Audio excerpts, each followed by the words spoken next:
The role of business is critical to almost every debate that is happening in the world today. Those were the words of businessman and environmental activist Sir Richard Branson speaking on the sidelines of the United Nations Oceans Conference underway in New York. In conversation in the UN's SDG media zone with Sherwin Bryce-Pease, Sir Richard spoke of the increased isolation the United States would experience due to its decision to leave the Paris Climate Change Agreement.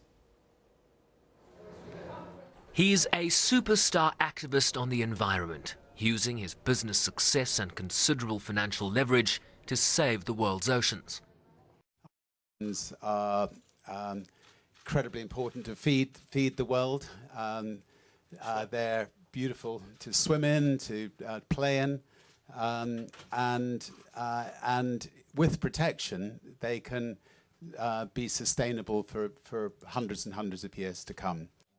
He dismissed suggestions that the work being done to mitigate climate change would only have minimal impact and urged the business community to increasingly take the lead. The business community can use their influence to lean on people and tell them why it will be so important for their country and for their own legacies.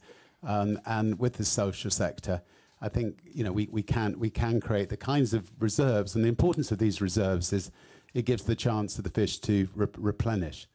And then you need lobbying in China, for instance, and Vietnam and other places on things like shark fin soup and wonderful groups like Wild Aid have done incredible amount of public awareness in those countries to try to get them to realise, how damaging that bowl of soup is.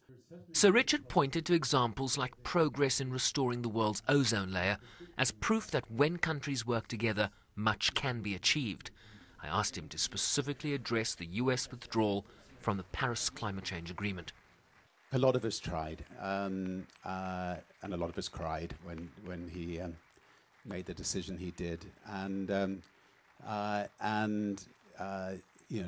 99% of scientists made it clear, 99% of business leaders made it clear, most of the public made it clear that we wanted the United States of America to not talk selfishly, but to talk about being part of this world which doesn't have walls, and help us get out there and save it. And so it was a genuinely tearful day for everybody that genuinely cared for the world. Conference concludes Friday with a call to action that will be adopted by all UN member states.